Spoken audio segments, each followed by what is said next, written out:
The proposed rate-making process grew out of a request made 1 year ago by Alabama Power for a $325 million rate increase. Last October, the PSC turned down the request and recommended no increase for the utility. Last month, the state Supreme Court said the company could collect $75 million of the increase over 6 months, but might have to return the money to the consumers if the court upheld the PSC zero increase order. Now, after Alabama Power has updated its increase request to $450 million, both the utility and the commission are back at the bargaining table. Both sides are trying to work out a 13-point plan which would establish a schedule for rate increases.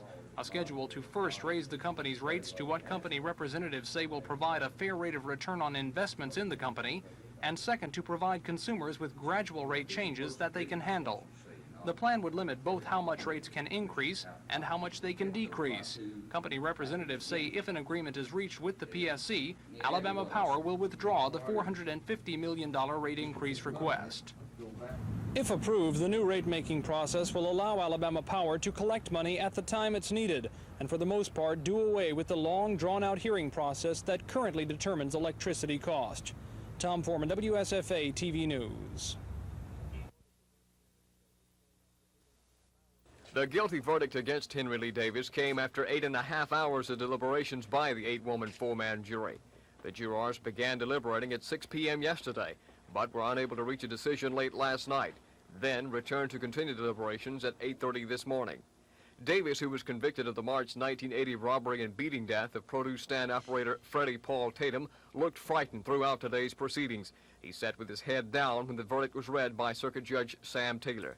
Following the reading of the verdict, Judge Taylor instructed the jury on the sentencing procedures, which are held immediately to determine whether Davis should receive the death penalty or life without parole. During opening arguments of the sentencing hearing, the prosecution told the jurors it was their responsibility to show the community that such violent criminal activity will not go unpunished and that Davis should receive the death sentence. The defense then called a Pensionton security employee and Davis's older brother to the stand to testify that the defendant had been an abused child and that the state had removed him from the care of his mother, who was an alcoholic and who had not properly fed and clothed Davis nor any of his 5 other brothers or sisters. The defense also told the court that Davis did not have a long criminal record, but had been convicted of only 3 misdemeanors before today's conviction, and that his client did not deserve the death penalty. At this hour, the jury is deciding whether or not Davis should indeed die in the electric chair or spend the rest of his life in prison. From the Montgomery County Courthouse, Dan Black, WSFA TV News.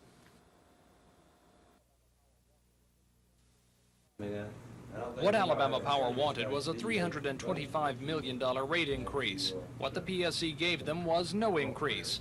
The Supreme Court said last month the company can collect $75 million of the requested increase over 6 months, but might have to give it back if the court eventually agrees with the PSC's zero increase ruling. So now, 1 year after the request was filed, the company has filed an updated request for $450 million, and the utility and the PSC are back together trying to work out an agreement, not only on these rate increase requests, but on how future requests should be handled. Both sides are considering a 13-point proposal aimed at raising the rate of return on investments for the utility to a level they say is fair, and at the same time establishing a schedule for rate increases. The plan proposes a regular increase of rates until Alabama Power has reached that fair rate of return, and at that time, a rate change schedule based on cost for the utility to maintain that rate of return. Commissioner Billy Joe Kemp says the commission is not trying to throw off its responsibility to look after the public, but both sides feel the new rate plan under consideration would be more efficient and simpler than the current rate adjustment procedures, because it would allow the utility to increase or decrease its rates when necessary, within certain limits. And at the same time, the new plan would give customers gradual changes in power cost, instead of sudden changes that sometimes occur under the current rate-making system. Tom Foreman, WSFA TV News. So I think that the commission must think. The governor's original idea to reform the retirement plans included a provision that employees and teachers increase their contributions in order to keep their current level of benefits. But after some head counts, the administration and the sponsors of the bill agreed the changes, including increases, would have a hard time flying. So Senator Dewey White and Representative James Sasser, with the help of the governor's office, have come up with a second reform plan. The new plan has three options. The first would be to continue everything as is. Teachers and employees could continue their 5% contribution and get the state's retirement factor of 2.0125%, which when coupled with Social Security nets most members about 130% of their salary at retirement. The second option would allow teachers and employees to keep their current retirement factor for service to date, but beginning October of this year, they would reduce their contribution to 3.5% and accept the state's 1.4% retirement factor. The benefit of this is that teachers and employees could get 50% of their cash value in their retirement accounts that has drawn as of October.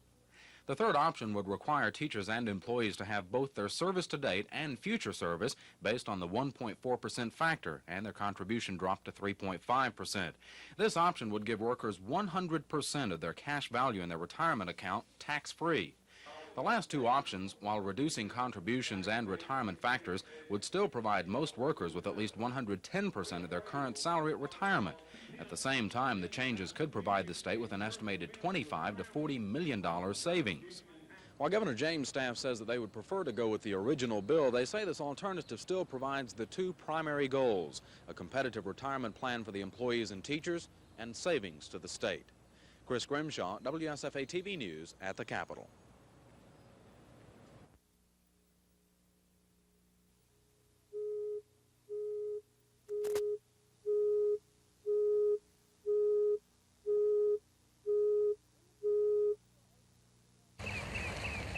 In the past, healthcare agencies have had to present additional proposals and projects to the Health Systems Agency for review and recommendations. But as of today, the agency is closed. 120 employees in the state are out of work, and a state agency will take the HSA's place. The governor took the option of eliminating the health systems agencies and transferring all of the health planning onto the one state agency.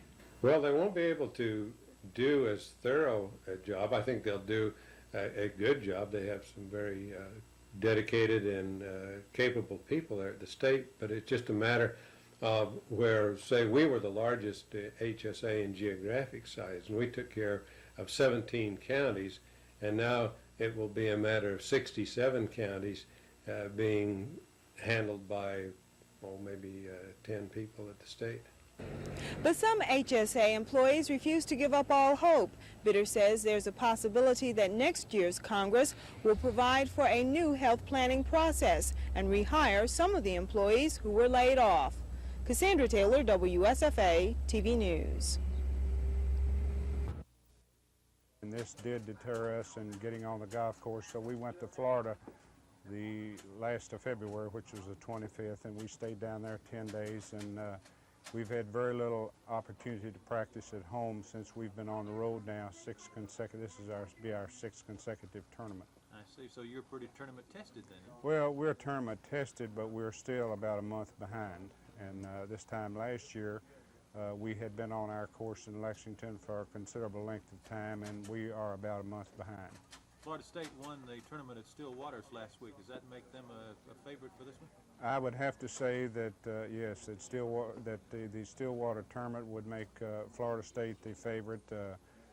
They've had, in 3 tournaments we've played, for instance, with them, they've had a different player shoot 65 in the first round of each tournament. Now, I don't believe after we toured the layout out there at Rolling Hills this afternoon that anyone will shoot 65 out there, but I would say that they would have to be considered one of the heavy favorites.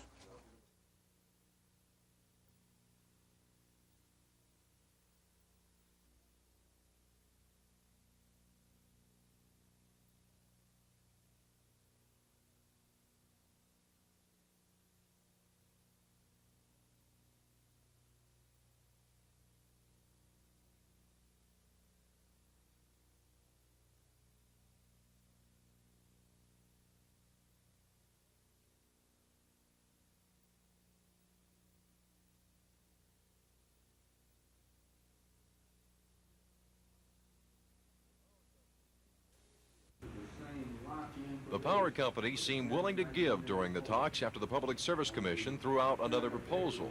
PSC President Billy Joe Camp's proposal would increase the return on equity range by a half percentage point, but hold down possible quarterly increases to 2% for 3 quarters of 1983. Executive Vice President of Financial Affairs for the power company, Elmer Harris, said the return on equity range proposed by Camp is ridiculous, but agreed to look at it if quarterly increases would be raised and if the power company would have a chance to petition for a higher equity range in 1984. Under Camp's proposal, the power company would be granted a 4% increase in rates for 1982 over what it's already collecting. The 4% increase would be divided in such a way where residential customers would see a 3% increase in their rates, while there would be no rate increase for customers who use 200 kilowatts of electricity or less a month. Both the power company and the PSC seem to be filling each other out on just how much the other side is willing to give.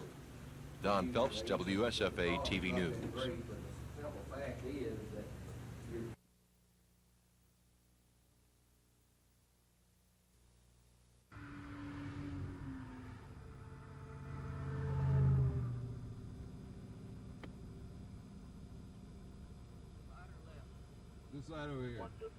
December the 1st, 1980, I was diagnosed as having cancer of the stomach and esophagus.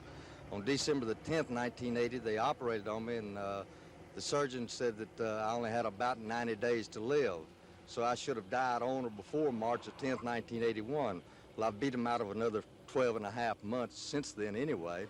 And I just feel a strong inner compulsion that I need to help somebody that would perhaps be diagnosed as having cancer themselves. And my goal is to raise $1 million for the Comprehensive Cancer Center at the University of Alabama in Birmingham. Anybody that would be disposed to make a contribution can walk into any bank in the state of Alabama and tell them they'd like to make a contribution to Max Walkathon for cancer, or if it's a bank that has not handled a contribution yet, you might have to keep talking, but eventually that banker will take your money, I'm sure. Pick up what government used to do. You know, whenever I speak to a group of the NCSL, well, after a year and a half service, they appointed me to the...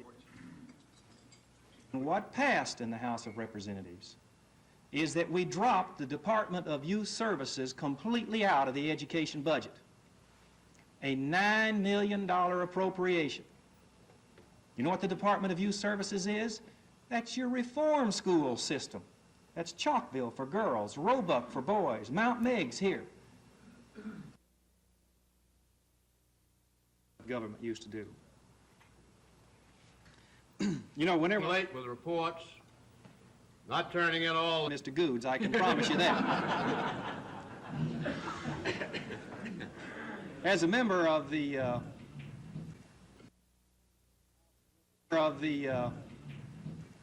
House of Representatives, I've been appointed to a national organization called the National... If we give a 16% increase, we're spending more, $2 million more than was originally anticipated or projected. What I am engaged in right now, against my wishes, is irresponsible government, where legislators who are more concerned about being reelected are voting for a 16% pay raise in order to have AEA support in September and November.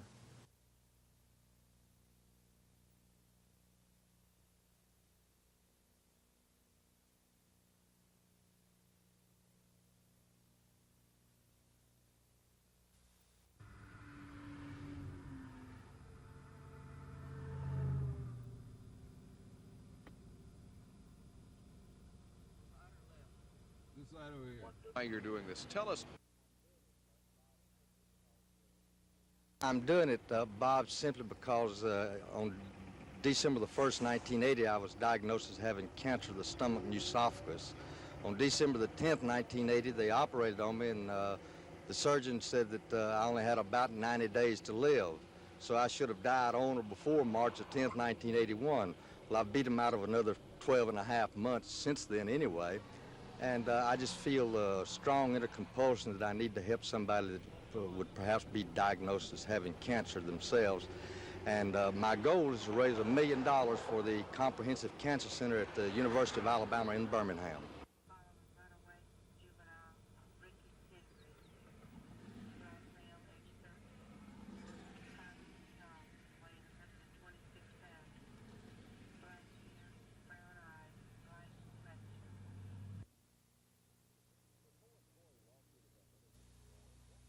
The co-employee lawsuit amendment, as it was called, was brought to the voters' attention by widespread advertising campaigns. Those who favored the measure said attorneys paid for advertising to have the measure defeated, while attorneys said big business and insurance companies footed the bill for advertising to support the measure. Today was the final day for anyone involved in raising or spending money in the campaign to file a disclosure statement with the Secretary of State's office. In checking the statements today, I found that the Citizens Coalition for Constitutional Rights, opponents of Amendment Number 4, was made up of attorneys from all areas of the state, while Alabamians for Amendment Number 4 was comprised of some individuals, but for the most part large corporation and insurance companies. Opponents had some 188 contributors, with the largest contributor appearing to be Birmingham attorney Roscoe Hogan with over $15,000. While supporters had some 669 contributors, the largest appearing to come from an American Insurance Association of New York with a $100,000 contribution. Early figures show more than $750,000 was spent on advertising for and against, with opponents spending over $200,000 and supporters laying out more than $400,000. Efforts have been made in the past to have disclosures of this type made public before voters go to the polls. However, the proposals have never come to the floor of the House or the Senate for debate. Mac Carmack, WSFA TV News.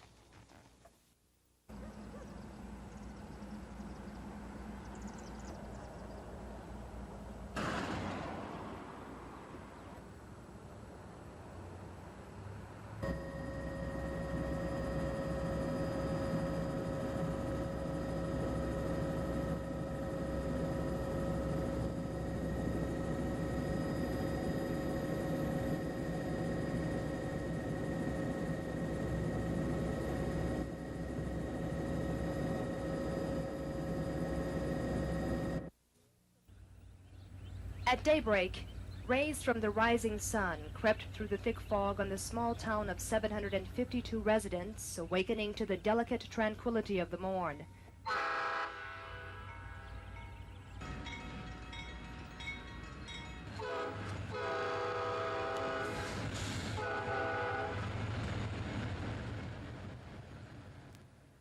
Dogwoods and azaleas are in bloom, signs of Mother Nature's return from spring for another year. But on this morning a year ago, hours before sunrise, she angrily awakened the residents with roars of thunder, streaks of lightning, giving most advanced warning of a devastating tornado that came and went in a matter of minutes, leaving a path of destruction behind.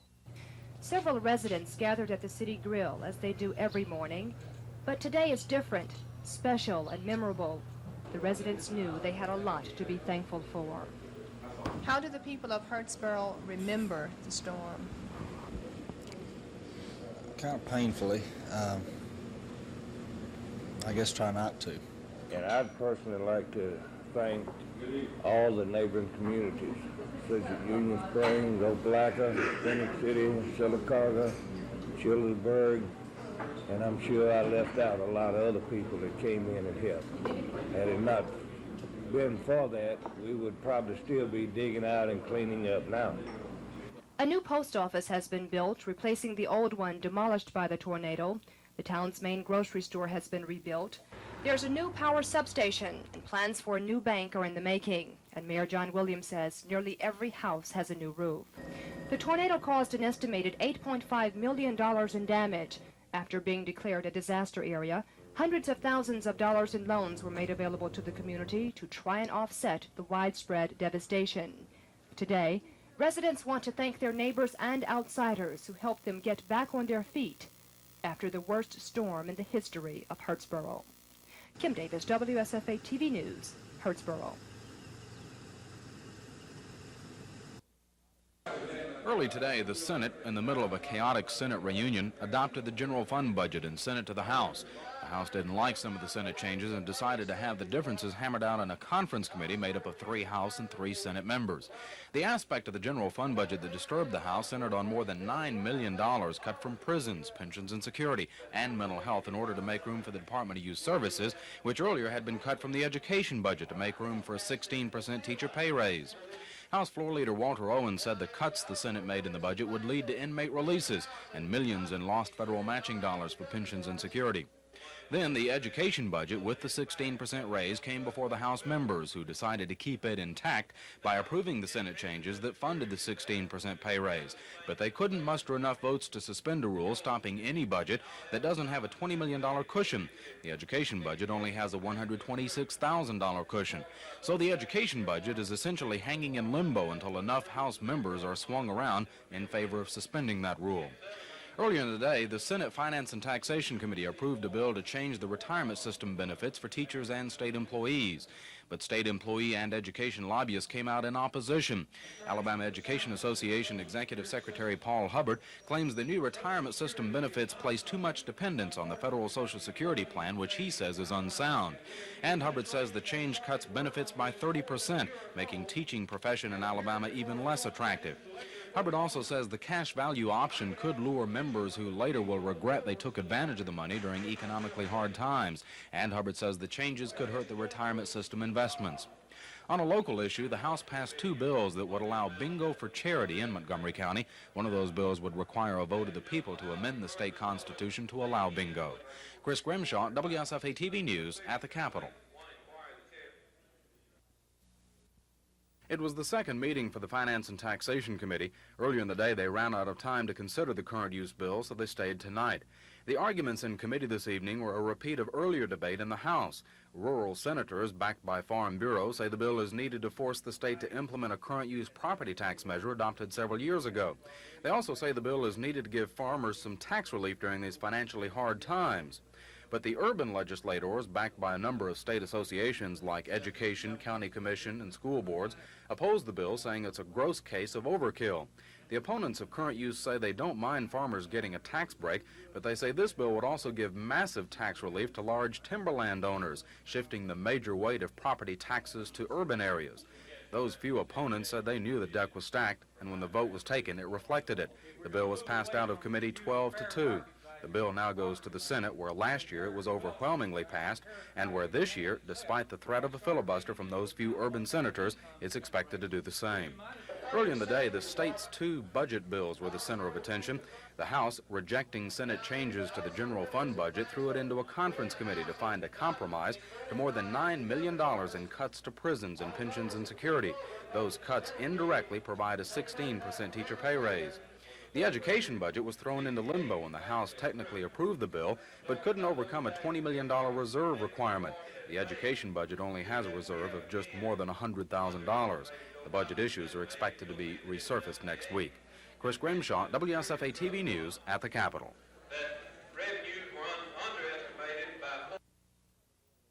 It would be nice. It's kind of a deal. The NFL owners are controlling the revenues pretty well now. I think it's going to be a tough year for them with the player strike coming up, and the players should get more of the money. I know that, but you think they're going to strike? They'll have to strike, it looks like. I think they might be going about it the wrong way on this percentage of the gross. I think free agency is the answer because of the way baseball went, but that's their business. I'm out of it. You don't care. That's right. I think we'll get the things settled, and we are caught, I guess, somewhat in the middle as far as the players and the management is concerned, but I do know that the players and management want to get it settled, and I'm sure we will. So you don't think it'll be a major problem? Oh, I don't think so, but again, I'm really coming from a position of probably not enough knowledge to comment on that, but I don't think it'll be a major problem.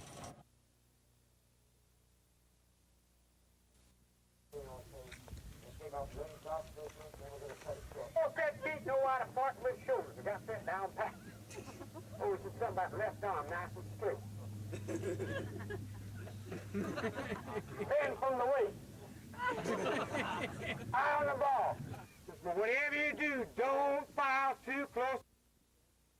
Where is this business taking you? Well, I've been in 26 countries in the last 9 years.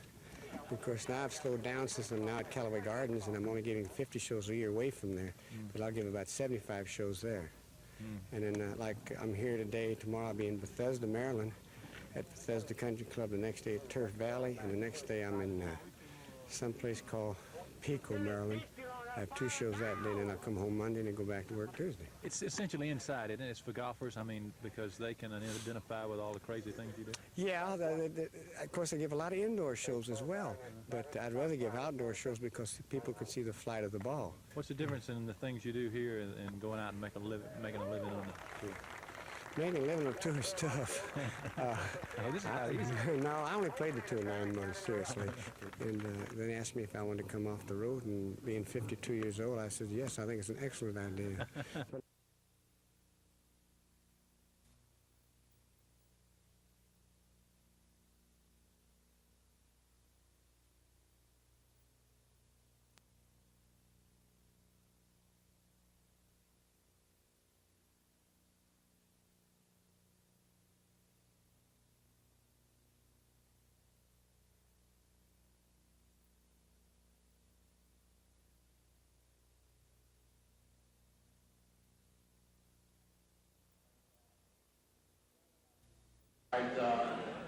Gentlemen, I believe the building before you, and this time we're going to take a man. Mr. Chairman, I'll lower the tone now because I've had to talk loud. Now we have.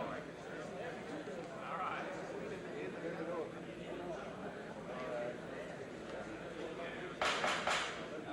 It's been moved and seconded that the first amendment be given a favorable vote. All in favor, let me know by saying aye. I have 2 amendments. The first one would actually protect all accrued benefits that a person who's a member of the retirement system now would have.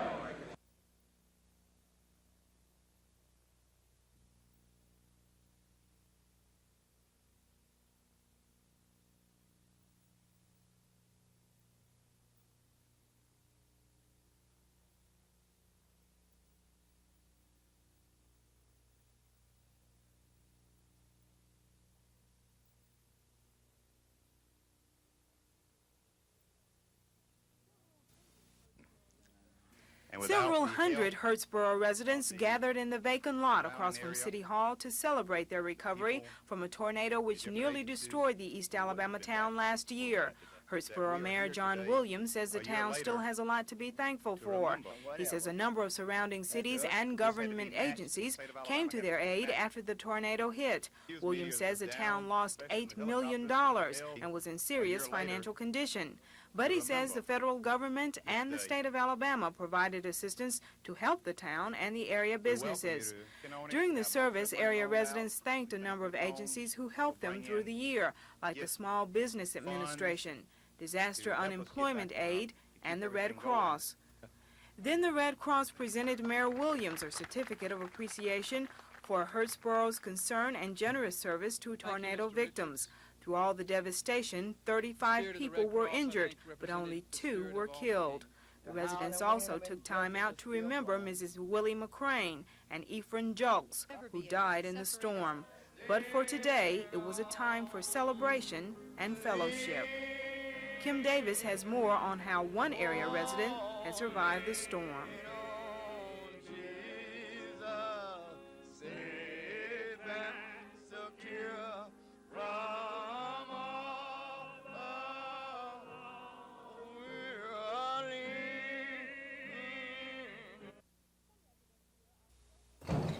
Some residents here are still picking up the pieces, but for the most part, residents say life in the tiny town is pretty much back to normal, but they say they will never forget April 1st, 1981. Residents say it's been a long, tiring year. Some, like Mary Daniel, are just now fully enjoying their new homes. This is Mrs. Daniel's house a year ago. Here it is today. She talked about the tornado anniversary. When the least cloud comes up, lightning and all, everybody's frightened, really, and the whole town. And nearly every house in the town was touched in some way, twisted, a vacuum, cracked walls, something in the whole town. The twister tore off the roof of Fester Lee Thomas's sister's house while he was inside. The steps are reminders of the tornado's presence, which ripped through what used to be a porch and a neighboring house. I think a lot of people realize that everything not in their hand. And I think it did a great deal helping the people around Hurtsboro. 65 houses were destroyed by the twister. Today, about 45 have been restored. Mobile homes have taken the place where some houses once stood. Mayor John Williams says about 3 families have since moved due to the storm. Mayor Williams says the town is about 85% back to normal, but his brother Tag quickly adds, Hurtsboro will never be back to normal. Kim Davis, WSFA TV News, Hurtsboro. $100 a year increase you will begin to focus on. You see a real difference. It did not come up in 1982 for the first time. Outstanding trait of a legislator or governor or lieutenant governor or a U.S. senator or congressman is a person is just plain willing to confront the issues head on, period. To lock up in a room, get all the facts, all the figures, make a judgment, and live with that judgment no matter what the political consequences may be.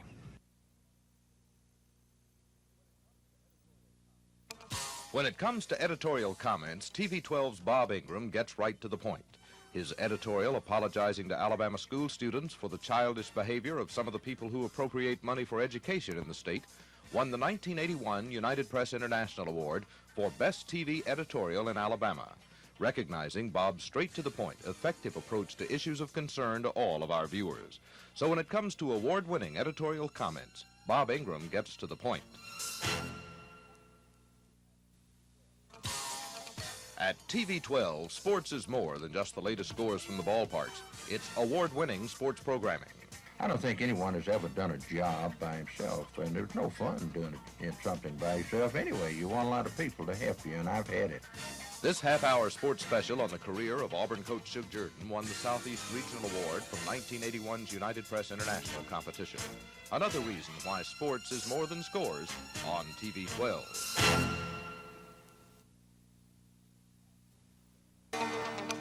At TV 12, sports is more than just the latest scores from the ballparks. It's award-winning sports coverage. The idea of bassing for profit as well as for fun sprang from the supercharged brain of Ray Scott. It's great to have him in Montgomery, and it's a thrill to me to have the Classic here. Bill Snow's recap of the Bassmasters Classic was the best sports program in this year's United Press International competition for Alabama. Another reason why sports is more than scores on TV 12.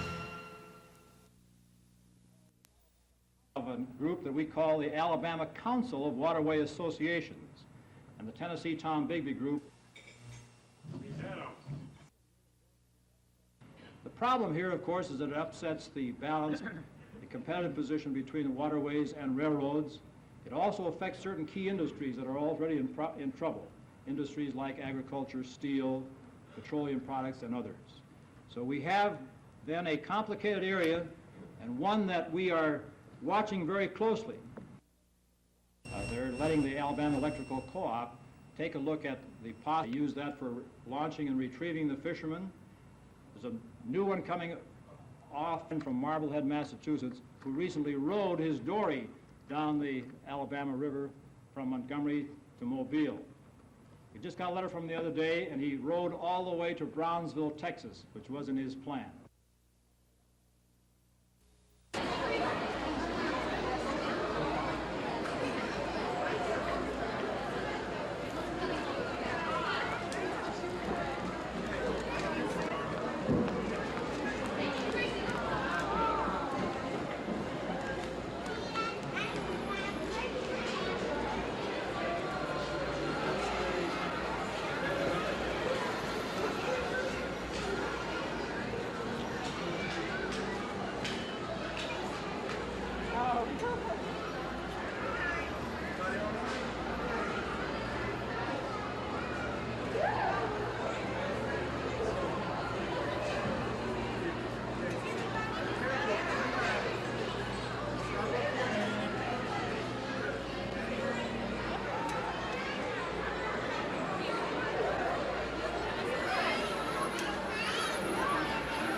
mind meeting us back up in Kazit so I could get my little gazebo in there.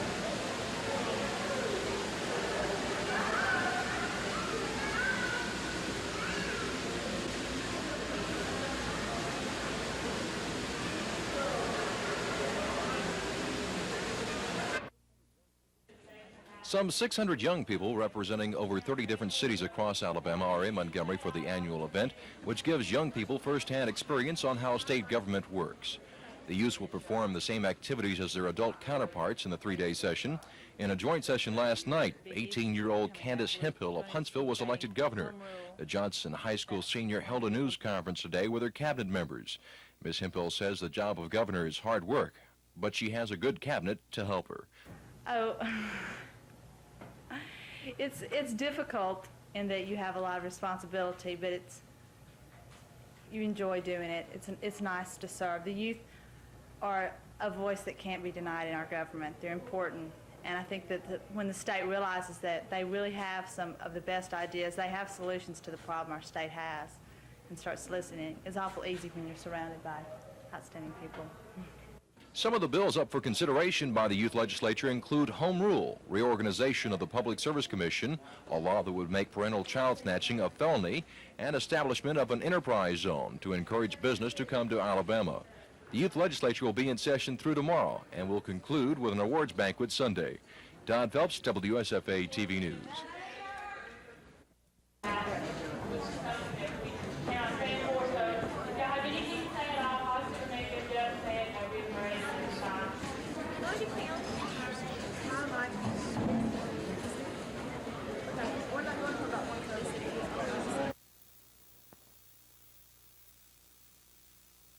Know some of the big issues that were coming up. We're going to be debating home rule. That's one of the big ones in our Senate. We're also going to be debating lifting the property tax, which is before the real legislature now. We're going to reform the Public Service Commission. That's one of our issues. And we'll also want to encourage industry through tax breaks. That's another one of the bills that we'll be debating on the floor. What do you think is the most pressing issue? Which one would you like to see move through?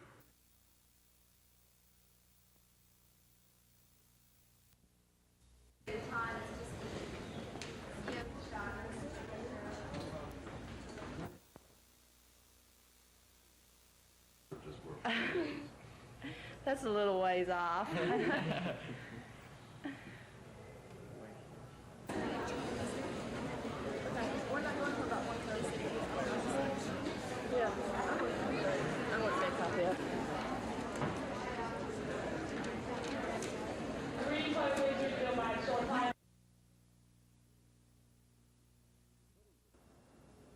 The cities of Tallahassee, East Tallahassee, and Carville are located along the Tallapoosa River in Elmore and Tallapoosa counties.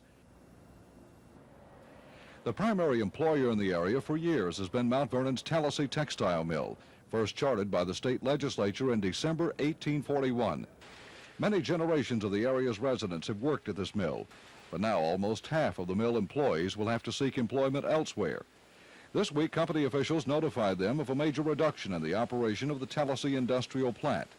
Of the 1,125 workers, 600 are to face permanent layoffs. Officials say the phase-out and liquidation of all Tallahassee industrial weaving and approximately one-half of industrial yarn manufacturing are expected to be completed by the end of May. General Manager of the Tallahassee plant, Charles Garnett, says the sagging economy and increased imports played a big part in the layoffs. For many of the mill workers, textile manufacturing is the only job they've ever known. Some think it will be difficult to adjust to a different career field. There's a lot of people that's been here a long time that they won't know anything else to do. I'm young enough that I can go out and probably find another job, but they probably won't be able to. Well, they just have to look for employment where they can find it, and it's hard to do now. Would you be willing to move to get another job? I reckon I have to. Ain't nothing else to do around here.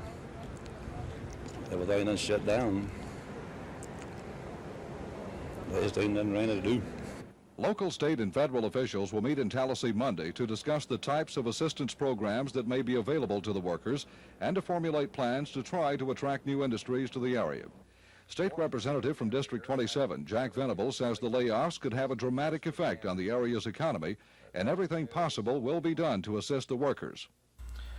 Well, there's very little we can do except work with ADO, try to help the company qualify for trade readjustment, which is to prove that imports, the growing number of imports in this country has had an effect on the mill and caused at least partially this shutdown.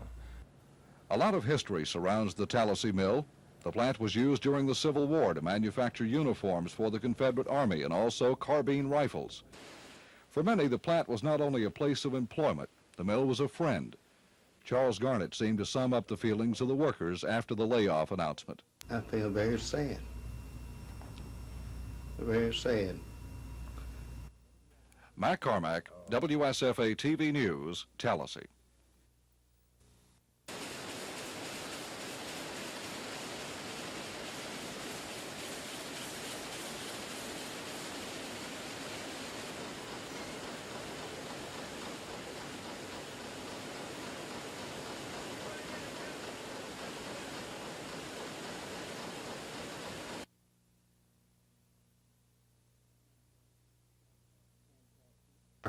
Contacting neighboring textile manufacturers, of whom we have always worked real close with, West Point, Russell, Dan River, and encouraging those people that we have excellent people. They've got good backgrounds in textile. And we just let them know that we got people that's available and ready to go to work and do a good job.